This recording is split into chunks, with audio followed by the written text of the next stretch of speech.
أعوذ بالله من الشيطان الرجيم بسم الله الرحمن الرحيم الحمد لله والصلاة والسلام على رسول الله محمد بن عبد الله وعلى آله وصحبه وسلم تسليما كثيرا رب اشرح لي صدري ويسر لي أمري واحلل عقدة من لساني يفقهوا قولي أحييكم بتحية الإسلام ألا وهي السلام عليكم ورحمة الله وبركاته. Queridos hermanos, honorables y distinguidas hermanas, damos la bienvenida en otro lugar, en otro evento, en otra mezquita, para dar el discurso de Allah. Y vamos a tratar dos temas, inshallah. Vamos a tratar solo dos temas. El primer tema es los métodos correctos para hacer da'wah, y el segundo es el lavado fúnebre, bi'idhnillah. Los dos temas no van a coger más de 2 horas, solo, inshallah, y espero que sean beneficiosos. Vamos a empezar por el método de hacer da'wah, el método correcto de hacer da'wah, inshallah, y con ello concluimos y damos el segundo temario, que es una actividad más bien que una conferencia, ¿vale? Para entender la da'wah, primero vamos a basar el discurso en un libro conocido entre todos nosotros, que es el libro escrito por Muhammad bin Abdul Wahhab, rahimahullahu ta'ala. Un libro que lo titula Los 3 principios, al-usulu thalatha, los 3 principios.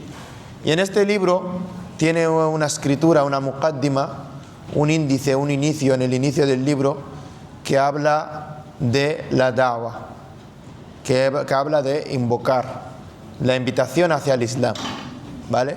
Y esta muqaddima o esta introducción todos los musulmanes la tendrían que tener memorizada o entendida. El Sheikh en el libro nos dice: i'lam, tienes que saber. Nos habla del conocimiento. I'lam, tienes que saber, rahimakallah, que Allah tenga misericordia de ti. O tú, lector del libro, que vas a coger este libro en este preciso momento, que Allah tenga misericordia de ti. Entonces el Sheikh lo primero que hace en este libro es hacer dua para todo lector de este bendito libro. Y luego nos dice: annahu yajibu alayna ta'allum arba'i masaila. Es una obligatoriedad o una obligación para nosotros aprender estos 4 asuntos. Ya nos habla de la cantidad de asuntos de los que va a tratar. 4, no más y no menos. Entonces, ya detallando los asuntos que te va a decir, vas a prestar más atención a lo que te va a decir. Porque si no te detallara exactamente los 4 asuntos, seguramente lo verías muy pesado o lo verías muy largo. Pero te ha dicho que solo te va a tratar 4 asuntos para que entiendas lo que es la da'wah, la invitación hacia el Islam. Y luego nos dice el Sheikh: al-awwal, la primera, al-ilm, el conocimiento. El conocimiento es la primera de todas, el conocimiento. Sin conocimiento no puedes ir a ninguna parte del mundo. Sin conocimiento no puedes ser una persona, digamos, honrada, una persona buena. Sin conocimiento, la diferencia que tenemos entre nosotros y los animales, una de ellas es el conocimiento. El ser humano tiene conocimiento de lo bueno, tiene conocimiento de lo malo, tiene conocimiento en sí. Entonces el conocimiento es la primera faceta. El conocimiento islámico nos habla en este caso. Hay un poeta soninké que dice en uno de sus poemas: tuaguñana lemne marananda agaeti jane utero dogoya. Tuagu keñana lemne marananda agaeti jane utero dogoya. El conocimiento hace que puedas educar a tu hijo sin necesidad de coger un látigo o echarle la bronca. Lo único que hace que tu hijo pueda educarse de una forma correcta es el conocimiento. No hay otra manera posible. Y es por eso que Umar ibn al-Khattab nos dijo en un azar: acompaña a tu hijo durante 7 años, juega con tu hijo durante 7 años. Juega con tu hijo durante 7 años. edúcalo durante 7 años y acompáñalo durante 7 años. Juega con tu hijo durante 7 años, desde que tiene 1 año hasta 7, juega con él. Pasa tiempo con él, que no se sienta sin padre, que no se sienta ausente de padre, que su madre no está con ella, que su padre no está con él. Juega con tu hijo durante 7 años. Luego edúcale otros 7 años. Aquí entra la educación, de 7 a 14 años. Enséñale qué es lo bueno, enséñale qué es lo malo. Enséñale. Cuando vea a un mayor, que le salude. Cuando entra en casa, cómo tiene que entrar. Cuando vea a personas, a invitados, cómo tiene que ser con la gente que viene. Enséñale el tawhid. Enséñale todo lo mínimo que tiene que saber. Enséñale los modales, desde los 7 hasta los 14 años. Y luego dice, y acompáñalo 7 años, desde los 14 hasta los 21 años. Este acompañamiento es para fortalecer su enseñanza. El niño juegas con él durante un periodo, luego lo educas durante un periodo, luego lo acompañas durante un periodo, y ¿qué pasa? Luego lo sueltas, le dejas andar solo. Esos aprendizajes que se ha llevado de ti son mejores que cualquier otro aprendizaje. 7, 7, 7, la regla de los 3 7.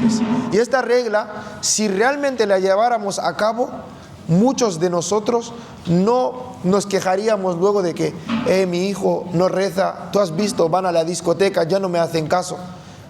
Si preguntas a la mayoría de nosotros, ¿quién ha seguido la regla de los 3 7? ¿Quién ha jugado con su hijo hasta los 7 años? Y más los negros, vuelvo a decir. Muy pocos padres vas a ver que lleve a su hijo al parque a jugar. Te dirá, no tengo tiempo. Muy pocos padres vas a ver que coja la mano de su hijo y lo lleva a pasear. No tengo tiempo. No tengo tiempo para nada, pero para trabajar podemos echar hasta horas extras. Entonces luego viene la educación. Después de la educación viene ya el acompañamiento. Y eso es la fortaleza del musulmán. Entonces es el conocimiento. ¿Y el conocimiento islámico cuál es? Huwa ma'rifatullah wa ma'rifatu nabiyyihi wa ma'rifatu dinil islami bil adilla. Huwa ma'rifatullah, conocer a Allah. Todos adoramos a Allah. La pregunta es si lo conocemos. Adorar es fácil, pero la cuestión es si lo conoces realmente a quién adoras. Si yo te digo, ¿de qué equipo eres? Voy a preguntar, ¿de qué equipo eres tú? No juegas a fútbol, pero ¿qué equipo te gusta de fútbol? El Barça. ¿Cuál es el mejor jugador actual del Barça? Lamine Yamal. ¿Cuál es el portero del Barça? El portero del Barça es Messi. Estás perdido, Joan García. Este es el ejemplo más fácil. Si es del Barça, sabrá detallarme los jugadores.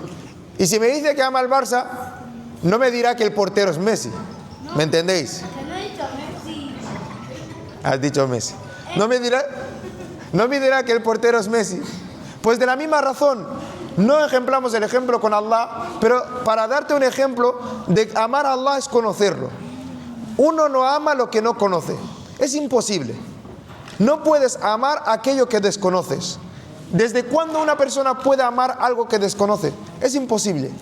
Tú puedes decir, amo el iPhone 18, no lo has visto aún, no sabes si va a ser peor que el 15, ¿verdad? La superstición es que sea mejor que el 17, pero si es peor, ya no lo vas a amar. Y tú amas lo que conoces. El 17 lo has visto, ha salido, lo amas, lo quieres, lo anhelas, lo quieres para ti, ahora es tuyo. Esto es el amor. Conocer a Allah. ¿Quién es Allah? ¿Qué ha creado? Sus creaciones. Conocer a Allah depende de muchas facetas, y hay que enseñar esto como primero, que conozca a su Señor. Y luego ma'rifatu nabiyyi, conocer a su mensajero, a su profeta Muhammad sallallahu alayhi wa sallam. Todos conocemos al profeta Muhammad sallallahu alayhi wa sallam, pero desconocemos de él. No sabemos de qué tribu es, no sabemos con cuántas mujeres se casó, no sabemos cuántos hijos tuvo, no sabemos dónde nació, no sabemos dónde falleció, no sabemos cuántos años tenía cuando fallecía, no sabemos cuántos años tenía cuando le llegó la profecía, cuánto duró su profecía, con qué libro vino, a qué profetas mencionó que vinieron antes de él. No sabemos nada y dices que amas a Muhammad más que a ti. ¿Eso es posible? Es imposible. ¿Por qué? Porque no puedes amar aquello que desconoces. Para amar algo, por lo menos tienes que conocerlo. Y conocerlo es estudiarlo. No hay otra manera de conocer algo que estudiarlo. Y la mejor manera es enseñar quién era el profeta sallallahu alaihi wasallam, el trato que tuvo y cómo fue con los suyos. Wa ma'rifatu dinil islami bil adilla, y conocer tu religión con evidencias. Conocer tu religión con evidencias. La religión islámica es nuestra religión, la religión que todos conocemos. Pero tenemos que tener evidencias de esta religión, conocer nuestra religión. ¿Qué es lo que nos permite? ¿Qué es lo que nos prohíbe? ¿Qué tenemos que hacer como musulmanes? ¿Qué no tenemos que hacer como musulmanes? ¿Cómo representar el Islam? Porque dije una vez, y lo vuelvo a repetir, la da'wah no es solo para la persona que tiene conocimiento. Y esto es muy importante decirlo. Transmitir el mensaje de Allah no solo trata de conocimiento y trata de modales. Porque actuar es invocar. Y quedaros con esta frase, actuar es invocar. Y el mismo ejemplo que puse tantas veces es el mismo ejemplo que os voy a poner hoy, para que entendáis por qué digo que actuar es invocar. ¿Cuántos de vosotros trabajan? Que levanten la mano. Yo trabajo, el primero. Otro. Muchos de nosotros trabajamos, ¿verdad? Buba, vamos contigo. Dime un nombre de uno que en tu trabajo que no sea musulmán. Cualquiera. Un chico. José no es musulmán, ¿verdad? Hasta aquí todos entendemos que José no es musulmán. Si Buba le dice a José, yo no fumo porque fumar es haram, y José le dice, pero Buba, pero Lamin fuma. Ahora Buba le dice, es que lo que Lamin hace es malo. Buba, pero Hamza fuma. Lamin y Hamza lo que hacen es malo. Buba, pero Drame fuma. Buba, ¿qué va a pasar? Se va a quedar. Si sigo diciendo que es malo, José me va a nombrar a toda la empresa de musulmanes. ¿Y cómo voy a decirle yo que todos los 20 están haciendo algo malo y yo, lo que estoy haciendo es lo bueno? Es difícil que a José le entre en la cabeza. Y esto es lo que nos habla de que actuar es invocar. Si estas personas hubieran actuado en forma lo correcto y no hubieran fumado, seguramente José no te haría esta pregunta. Seguramente José esta pregunta no te la haría. Pero si se hace algo malo y dices, dejamos que los sheikhs transmitan el mensaje de Allah, entonces, ¿cuál es el mensaje de Allah?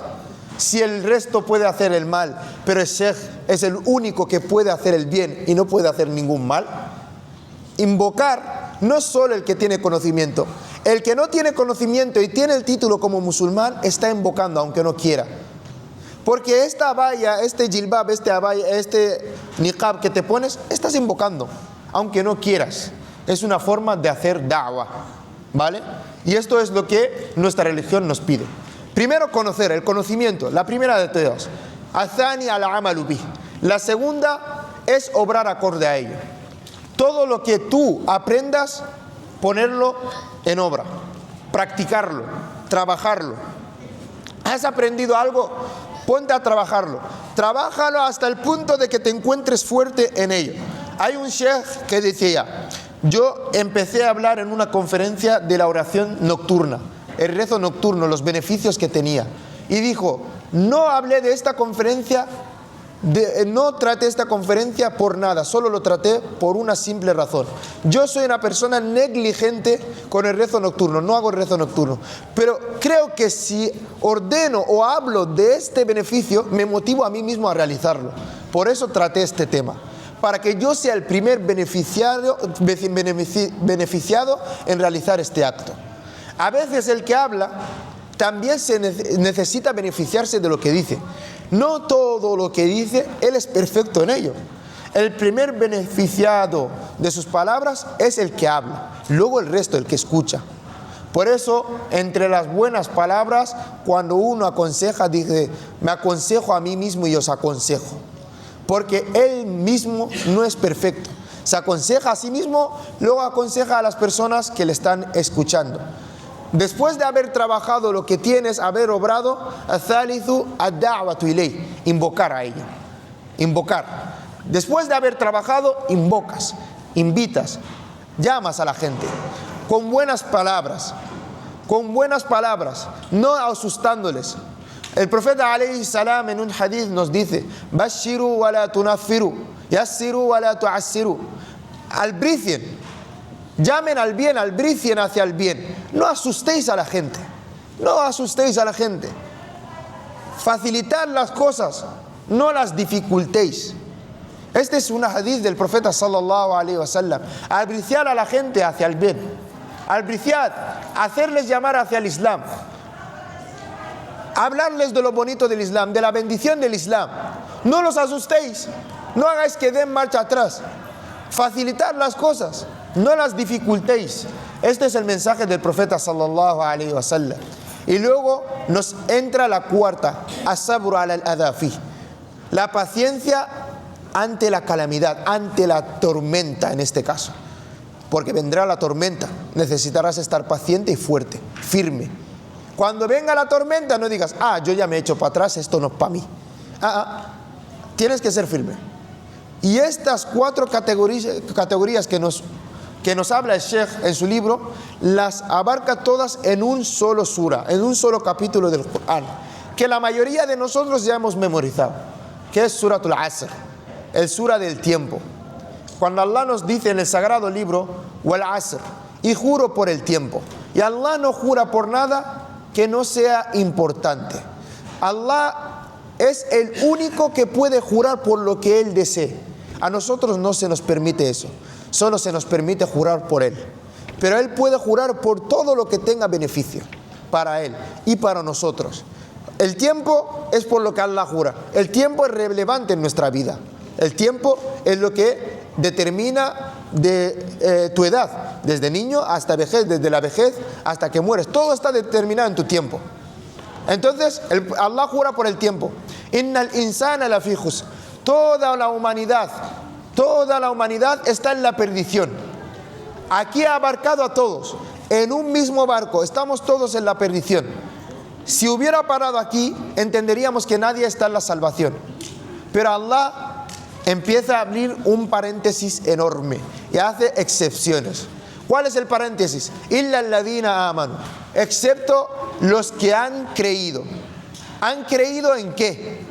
Y hemos dicho en el inicio, Marifatullah, han creído en Allah, Marifatun Nabi, han creído en su profeta, o Marifatud Din el Islam, han creído que esta es la religión monoteísta y es la religión correcta. Estos son los primeros. Wa amilus salihat, y los que han obrado el bien. Athani, el escritor del libro te dice, al amalu bi, obrar acorde a ello. No solo obrar el bien. Obrar no es solo obrar, es obrar, hacer el bien. Hacer el bien, que tú trabajes haciendo el bien con una buena intención. Watawasaw bil haq, que se aconsejen con la verdad, que se puedan decir la verdad mutuamente, que se aconsejen diciéndose la verdad. Y el escritor del libro nos dice, athalithu ad-da'watu ilay, invocad a ello. Tu invocación tiene que ser la invocación de la verdad, no la invocación de vender humo. Tú tienes que llamar con la verdad. Hay veces que uno facilita su discurso por temor a las personas. Máthala. Ahora si viene el rey fulano, que si yo empiezo a hablar bien, seguramente diga, puede que me contrate y yo esté en su mansión y de aquí yo no vuelvo a trabajar para un blanco. Y todo lo que tenías que decir podía estar en contra de su ideología. ¿Qué hace esa persona? Cambia totalmente su discurso para agradar al rey. Entonces, su discurso no es real, es un discurso de vender. No estás siendo optimista contigo mismo. Hay un sabio que lo encarcelaron, y el rey que lo encarceló le dijo, para liberarte tienes que pedirme perdón por lo que habías hecho. Y él no había hecho nada más que adorar a Allah de la forma correcta. Lo encarceló durante 24 horas y dijo que se lo pensara hasta el día siguiente, y si pedía perdón lo liberaba, y si no pedía perdón lo mataba. El hombre en la cárcel dijo, me pasé las 24 horas pensando en una frase que agradara a Allah y agradara al rey para no morir, y que a los dos les agradara sin que el rey me matara, y no encontré ninguna. Buscaba solo una excusa, una que si la digo agradará a Allah y agradará al rey, y yo me salvaría de la muerte, pero no encontré ninguna. Cuando el rey lo sacó, le dijo, ¿has venido para pedirme perdón? Y le dijo, busqué toda la noche estuve despierto para buscar algo que te contentara a ti y a contentar a Allah y tú no me mataras, pero no me encontré ninguna. Y me di cuenta que lo único que me encontré fue el hadith del profeta sallallahu alaihi wasallam que dijo: no desobedezcáis al creador por el creado. Y me di cuenta que obedeciendo a Allah es mejor que obedecerte a ti, pero eso generará mi muerte. Entonces estoy feliz con ello. Morir obedeciendo. ¿Tú quieres morir obedeciendo? Entonces es lo mejor. Morir obedeciendo es la mejor opción, que es sabio eligió en ese momento. Y esos son los métodos que el profeta alayhi salam usó para hacer da'wah. Usó un mensaje fácil, breve, simple, para que la gente entendiera el Islam. Pero no todo fue así. Porque luego vemos a hermanos que dicen: el profeta alayhi salam, vosotros dificultáis mucho, el profeta era todo fácil, fácil, fácil. No ponía dificultades. Wallah, esto es mentira. El profeta alayhi salam tenía su da'wah, que era una da'wah simple. Pero a veces cuando tocaba castigar, castigaba. Y esto es lo que tenemos que deciros. El profeta tenía una da'wah que era simple, pero cuando tocaba castigar, castigaba. Cuando tocaba castigar, castigaba. Cuando el profeta alayhi salam, en una de las expediciones, cuando atraparon a Thumama, Thumama era un líder de la tribu de Banu Hanifa. Atraparon a Thumama, que era un líder de la tribu de Banu Hanifa, y lo trajeron hacia el profeta sallallahu alaihi wasallam. Cuando le trajeron hacia el profeta sallallahu alaihi wasallam, el profeta, ¿qué hizo? Ordenó que ataran a Thumama a un pilar de la mezquita. Ordenó atar a Thumama, no era ni musulmán, Thumama. Le ordenó que lo ataran en un pilar de la mezquita. Y luego el profeta alayhi salam se acercó a Thumama. Thumama le dijo al profeta sallallahu alaihi wasallam: si me matas, habrás matado a alguien que ha derramado demasiada sangre. Pero si me liberas, consideraré tu liberación, dando a entender que te daré a elegir mucho dinero o lo que tú desees. Mirar cómo era Thumama, Si me matas, habrás matado a alguien que ha derramado mucha sangre, orgulloso de lo que hacía. Derramó mucha sangre musulmana. Pero si me liberas, tendré en consideración tu liberación. Y te daré a elegir el dinero que tanto desees o lo que tú quieras. El profeta alayhi salam lo amarró un día entero. Al segundo día vino, le preguntó, y Thumama le dijo exactamente lo mismo. Al tercer día el profeta alayhi salam ordenó la liberación de Thumama. Cuando liberaron a Thumama, ¿qué hizo Thumama? Se acercó a un árbol cercano de la mezquita, se duchó, hizo la ablución y volvió hacia el profeta sallallahu alaihi wasallam. Y le dijo: antes no odiaba ninguna religión más que la religión del Islam. Y hoy no amo ninguna religión más que la religión del Islam. Antes no había un hombre en la faz de la tierra que yo, Thumama, odiara más que a ti. Y hoy no hay nadie en la faz de la tierra que yo ame más que a ti.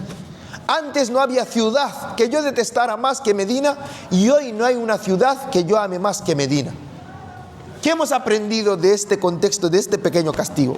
El profeta lo amarró 3 días a Thumama en una mezquita. Dicen los sabios, Thumama, en ese amarramiento que estuvo en la mezquita, vio el comportamiento de los sahabas dentro de la mezquita.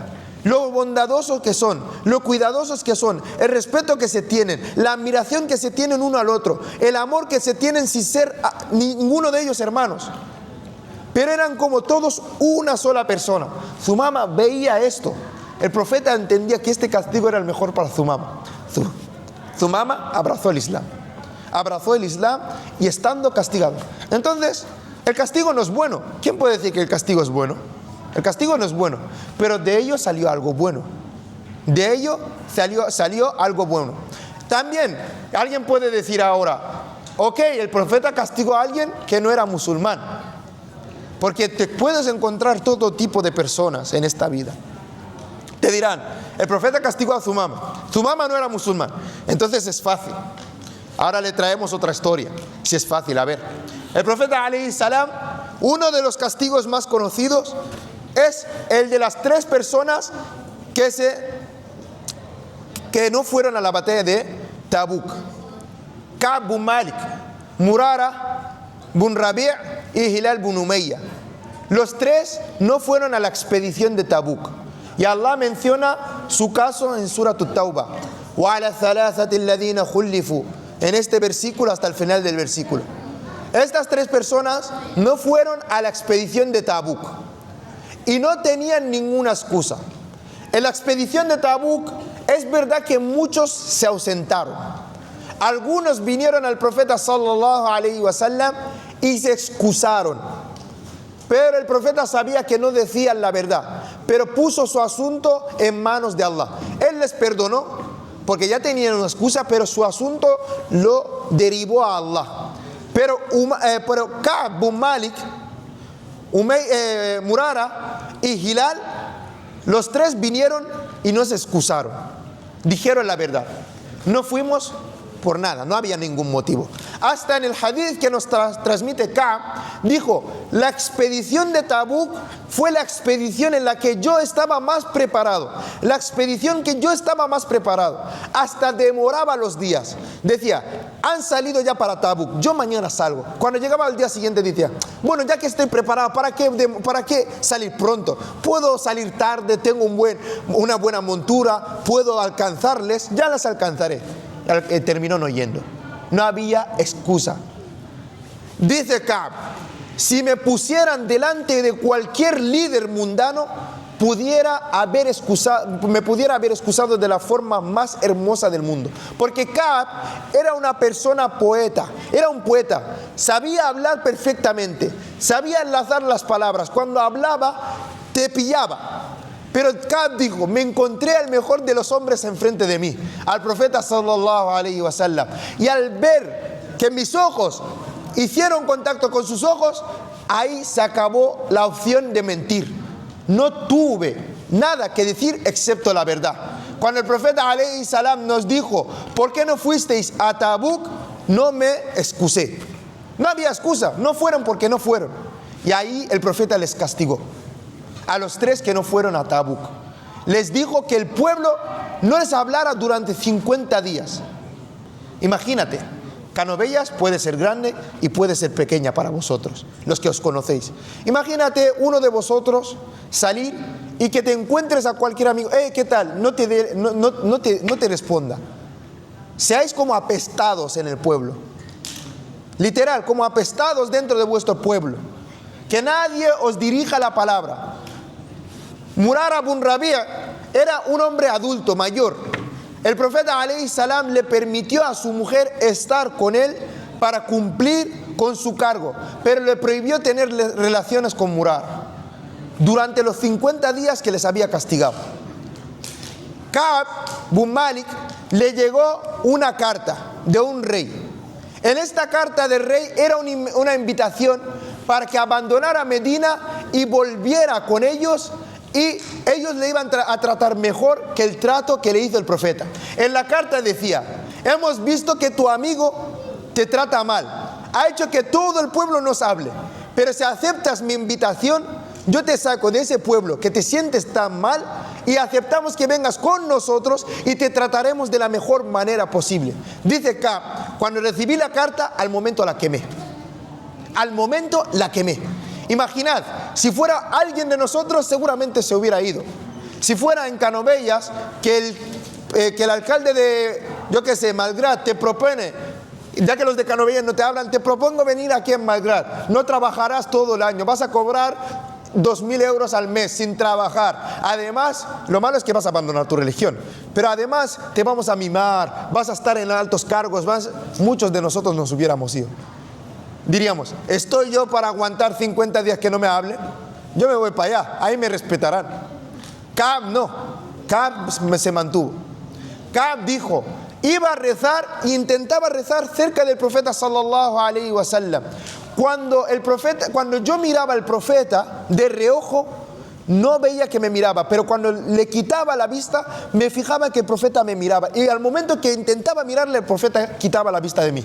Imaginad la situación que tuvo que vivir Ka'b, que el profeta mismo no tuviera contacto visual con ellos. Decía Ka'b: yo saludaba al mensajero y miraba fijamente hacia sus labios si me había respondido. la situación llegó a ese límite. Si me había respondido 50 días en esta situación, hasta que Allah les perdonó. Cuando Allah nos dice en el Sagrado Libro, cuando ellos entendieron que no podían encontrar a nadie que les ayudara, minallahi illa ilayh, del castigo que les habían implantado en ese momento, excepto Allah, es el único que les podía ayudar. ثم تاب عليهم ليتوبوا. Y Allah hizo que ellos pidieran perdón, y Allah aceptó su perdón.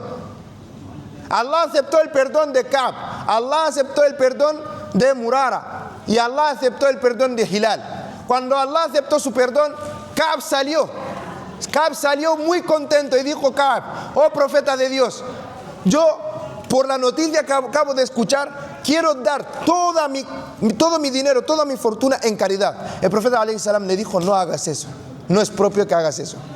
Y dijo Ka'b que es el mejor día de su vida, el perdón de Allah. Y Ka'b dijo: después de este acontecimiento, nunca más en mi vida se me pasó por la cabeza mentir. Y Allah después de ese versículo nos dice: Ya ayyuhalladhina amanu ittaqullah wa kunu ma'as sadiqin. Oh vosotros creyentes, temed a Allah y sed de los veraces. Entonces, la da'wa del profeta a veces pesaba ante sus compañeros. Cogió a los 3 y los castigó. Cuando el profeta alayhi salam tuvo un pacto, el pacto de Hudaybiyah, en este famoso pacto había una tribu. Esa tribu rompió el pacto, era una tribu de los judíos en Medina, rompió el pacto, y el profeta alayhi salam los acorraló. Cuando los acorraló, querían hablar con el profeta que impedía aceptar la negociación que tú nos propones. ¿Qué impide aceptar esta negociación? Cuando esa tribu vio a Abu Lubaba, le dijeron al profeta: nosotros queremos comunicarnos con Abu Lubaba. Porque Abu Lubaba, antes del Islam, antes de ser musulmán, era de ellos. Empezaron a hablar con Abu Lubaba. ¿Qué impide que nosotros, qué hace, cuál es detrás de todo esto que nosotros aceptemos esta negociación que el profeta alayhi salam nos propone? Y Abu Lubaba al contestarles hizo un gesto. Ese gesto es como que aguantaba su cuello. Este aguante de cuello, entendieron que habría muchos de ellos que el profeta alayhi salam iba a castigar severamente. Había muchos de ellos que el profeta iba a castigar severamente. Abu Lubaba sabía que había roto una promesa, que era romper el pacto del profeta sallallahu alaihi wasallam. Había desvelado algo que el profeta no le había mandado desvelar. Abu Lubaba sabía que había hecho eso. ¿Qué hizo Abu Lubaba? Se fue directamente a la mezquita y se ató. Así mismo dijo: no me voy a liberar hasta que Allah me perdone. ¿El profeta qué hizo? ¿Lo desató? Nunca. Y el profeta es el más misericordioso, no lo desató. ¿Quién desató a Abu Lubaba? La orden vino de Allah. Allah desató a Abu Lubaba desde los 7 cielos, mandando un versículo directo. Y Abu Lubaba, cuando escuchó el versículo, al profeta alayhi salam ordenó desatar a Abu Lubaba. Pero la orden no vino del profeta sallallahu alaihi wasallam. Y este era el método de da'wah que tenía el profeta alayhi salam con los suyos. Cuando la mujer de Banu Zurqum robó, una tribu muy famosa, muy adinerada de los Quraysh, robó, trajeron a esa mujer y el profeta alayhi salam dijo: no veo en esta mujer nada que se le corte la mano. Hay que cortarle la mano por el robo que ha cometido. Sabían que era una tribu alta, una tribu prestigiosa. No podían permitir que eso se ocurriera. ¿A quién trajeron? A Usama bin Zayd. Traemos a Usama. ¿Por qué? Porque es el amado del amado. Usama era alguien que el profeta amaba mucho. ¿Por qué el profeta amaba a Usama? Porque Usama era hijo de Zayd bin Haritha. Y Zayd bin Haritha fue el hijo adoptivo del profeta en la época de la Jahiliya. Es el único Zayd que viene mencionado en el Sagrado Libro. Entonces, cuando vino Usama para hablar con el profeta sallallahu alaihi wasallam, el profeta alaihi salam le dijo: ¿vas a querer impedir un decreto de Allah? El profeta salió enfadado, con la vena hinchada. Dijo: juro por Allah que no he visto en pueblos que se le hayan castigado por este asunto, que no sea este asunto. Había pueblos anteriores a nosotros que los honorables robaban y se les liberaba, y cuando los pobres robaban se les castigaba. Por esta razón nosotros castigamos al honorable y al vulnerable si cometen el mismo acto. Si yo, Muhammad, me enterase de que mi hija Fátima hubiera robado, hubiera ordenado que se le cortara la mano. El criterio va para todos de la misma forma. Y luego volvemos a decir: Bashiru wa la tunaffiru. Albricien, no asusten. Faciliten, no dificulten. El profeta vino con este mensaje, es verdad, pero a la hora de dificultar, a la hora de la verdad, trataba con la verdad. Cuando vino un rabino al profeta sallallahu alaihi wasallam, y todas estas menciones os las mencionamos porque son métodos de hacer dawa, el trato que tenemos con los demás. Vino un rabino que le había prestado al profeta dinero hasta un tiempo determinado. Zayd bin Za'na le prestó dinero al profeta hasta un tiempo determinado. Cuando el profeta no le devolvió el dinero a ese tiempo determinado, algunos sabios nos dicen por olvido, Zayd, cuando vino, se encontró al profeta y lo cogió del cuello, lo agarró, lo amarró del cuello fuertemente. Umar, al ver eso, cogió su espada y quería arrancarle el cuello. ¿Vas a tratar a nuestro mensajero de esta forma? ¿Qué fue el mensaje del mensajero? Mirar cómo era él. Dijo: Umar, no son las maneras correctas. O me hubieras a mí ordenado que devolviera ese dinero, o le hubieras dicho a él que no son las maneras de pedir su deuda. Pero sacar tu espada y asustarle, no. Y el profeta le dijo a Umar: Umar, coge el dinero y págale su deuda y añádele algo más por el susto que le has pegado. Por el susto que le has pegado. Zayd, al darse la vuelta, dijo: buscaba algunas características más para afirmar tu profecía, y hoy me acabo de dar cuenta que tu profecía es la correcta. Y entonces atestiguó de que no había divinidad excepto Allah y que Muhammad era el único mensajero. Aceptó el Islam. Había gente que venía a aceptar el Islam y el profeta alayhi salam les daba rebaños de ovejas entre dos montañas. Cuando volvían a sus pueblos decían: acepten el Islam, que Muhammad da como si no temiera la pobreza. Dice Anas bin Malik, Khadimu Rasulillahi sallallahu alayhi wa sallam, el sirviente del profeta sallallahu alayhi wa sallam durante más de 10 años, dijo: el profeta daba a estas personas y estas personas abrazaban el Islam, por lo tanto que daba el profeta. Pero luego, cuando entendían el concepto del Islam, amaban más el Islam de lo que el profeta les daba. ¿Entendéis? Abrazaban el Islam porque el profeta daba mucho. Pero luego, cuando entendían el concepto del Islam, amaban más el Islam en sí que lo que el profeta alayhi salam les daba. Entonces, el ser humano, el musulmán, tiene que saber dirigir su discurso de la mejor manera correcta. Uno de los errores que hemos visto: cuando alguien no reza, tirarle el discurso negativo. ¿Por qué no rezas? Reza, si no rezas irás al infierno. ¿Tú crees que esta persona va a rezar? La abadan. Me informó un amigo, compañero mío, no voy a mencionar el lugar, pero me informó, ya es aquí en Cataluña, dijo que estuvo en una mezquita y un joven se levantó, mayor de edad, más de 20, casi 30 tacos, se levantó y dijo: yo lo único que quiero aprender es hacer la ablución, saliji. Y los mayores lo único que le contestaron es: andin gamari saliji lantay. Tú, mayor de edad, hasta 30 y pico, y hacer la ablución no sabes. ¿Sabes lo que dice el joven? Cogió sus zapatos y se fue. ¿Lo han echado o no lo han echado? Lo han echado. Lo han echado. Ese joven nunca más volverá, por lo menos a esa mezquita. Nunca pedirá, seguramente no vuelva a preguntar a nadie más. No es la forma correcta. Si te ha preguntado, enséñale. No todo el mundo sabe. Tienes que tratar a alguien con delicadeza. Y esa es la mejor manera. De la misma manera que hemos visto otro error muy común. Por ejemplo, las hermanas que llevan niqab. Solo se juntan con hermanas que llevan niqab. Y ya esto lo he dicho muchas veces. Esto es un error. Si tú llevas niqab y alguien que no lo lleva, júntate con todas. Puede que vean tu lado más humano. Y puede que ese lado humano haga que se lo ponga. Pero si tú dices, solo me juntaré con las personas que lleven niqab, es como que pones en pedestal tu valor por encima del valor de los demás. Y ante Allah no sabes quién tiene un valor superior. Ante Allah nadie sabe el valor que tiene. Nadie garantiza el paraíso a nadie.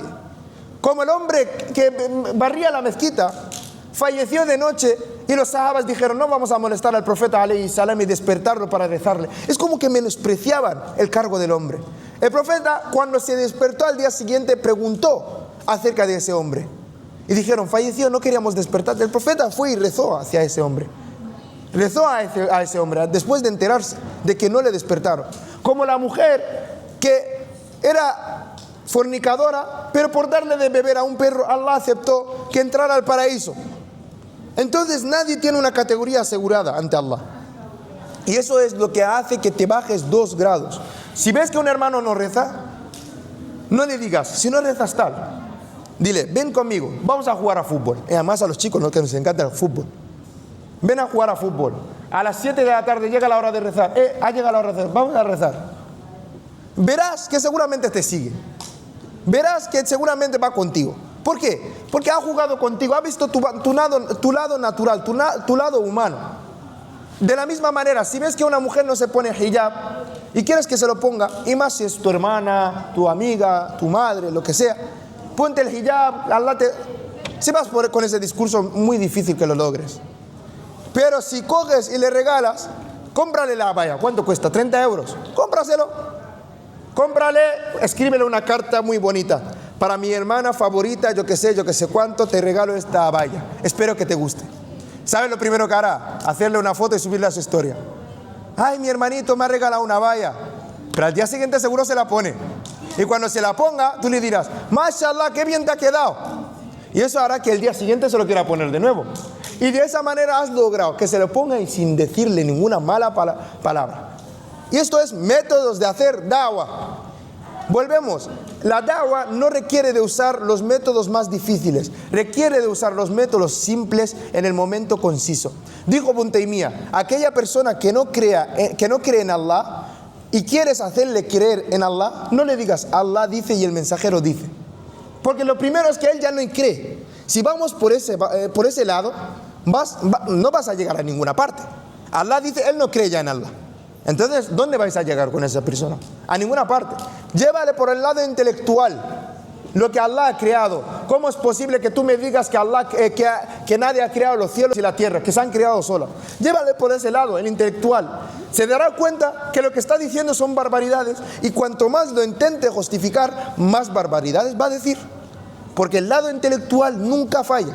Lo que no tiene sentido, no puedes tener sentido al día siguiente. Entonces el lado intelectual es lo más importante. Y otro de los métodos que el profeta alayhi salam realizó fue el meado famoso que hizo ese hombre en la mezquita, que todos los sahabas se levantaron hacia él. El profeta alayhi salam le dijo a los sahabas, dejarlo que termine, cuando termine echarle agua, ¿verdad? Cuando termine echarle agua. Y cuando terminó, los sahabas cogieron un recipiente y echaron agua. El profeta llamó al hombre y dijo, ¿no sabes que esta es la casa de Allah? Aquí nombramos el nombre de Allah, aquí rezamos, aquí no es propio que vengas y mees. Se lo explicó de una forma muy amable, una forma muy detallada, una forma muy bonita. Y el hombre que dijo, que Allah tenga misericordia de yo y Muhammad y de nadie más. Y el profeta alayhi salam, el muy bondadoso, volvió y le dijo, ¿cogiste algo tan extenso y lo simplificaste? La misericordia de Allah es tan extensa y tú has venido y la has simplificado para tú y yo. Dando a entender que hubieras dicho que Allah tenga misericordia de todos. Porque Allah es misericordioso, tiene una misericordia muy amplia. No cojas y simplifiques algo que es muy generalizado. El profeta alayhi salam es conocido por los modales. Es llamado en el Corán y halagado por los modales. Y Allah nos dice, وَإِنَّكَ لَعَلَى خُلُقٍ عَظِيمٍ. Y tú ciertamente tienes unos modales increíbles, unos modales grandiosos, unos modales extraordinarios. Hablando de los modales, y dije una vez, la gente acepta más de ti por tus modales que por tu conocimiento. Os voy a preguntar una cosa, y esto es lo último que vamos a decir. Y esto lo escuché de un conferencista. ¿Quién hace amigos por el conocimiento que tiene? Nadie. Tú haces amigos por cómo te trata, cómo es contigo.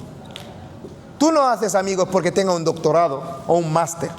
Tú eliges a tus amigos por cómo son contigo. Y hay una clave que escuché, que es la de C más H multiplicado por A. El conocimiento suma a la habilidad, pero lo que multiplica es la actitud. Tú puedes tener conocimiento. Marzalan, yo graduado en Saudi Arabia, tengo esto, tengo conocimiento, tal. Esto es el conocimiento. Luego puedes tener la habilidad de cualquier cosa que tú me preguntes, yo te pueda sacar un contexto de cualquier libro sin usar ningún libro, hablarte de cualquier tema, dándote 1000 evidencias. Esta es la habilidad.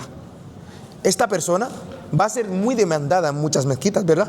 Tiene conocimiento, tiene habilidad, todas las mezquitas lo van a querer.